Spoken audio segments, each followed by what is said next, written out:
Eccolo l'istante esatto in cui la banda entra in azione in un distributore Kuwait con la ruspa scardina alla colonnina del self-service. Due uomini la spingono sulla benda con tutto il denaro contante all'interno e poi si danno alla fuga.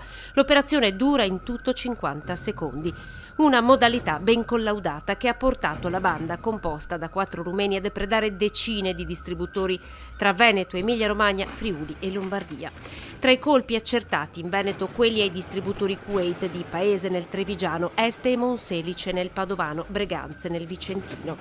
Tutti i componenti della banda sono stati finalmente identificati. Hanno realizzato profitti accertati per decine di migliaia di euro, causato danni per migliaia di euro nei distributori depredati.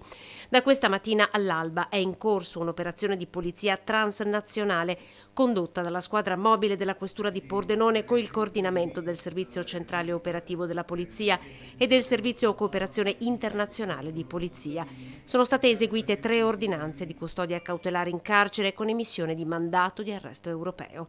2 dei componenti sono stati localizzati in Romania, uno è stato arrestato, l'altro ha tentato di scappare in una boscaglia, le forze dell'ordine sono sulle sue tracce. Un terzo si trova ora in carcere a Trieste. Era già stato denunciato per ricettazione quando insieme al quarto componente della banda era stato intercettato da una pattuglia dei carabinieri dopo il furto di un'automobile. In quel frangente i 2 ladri, vistisi scoperti, hanno tentato la fuga gettandosi nel fiume Isonzo. Uno dei 2 morirà per annegamento, il suo corpo è stato trovato un mese dopo. Il terzo, trovato in stato di ipotermia, è stato denunciato. I particolari dell'operazione sono stati resi noti nel corso di una conferenza stampa in questura a Pordenone questa mattina. I capi di imputazione per loro sono almeno una trentina. L'indagine è scattata il 17 febbraio, quando una volante è riuscita a sventare un furto in un distributore a Sant'Antonio di Porcia.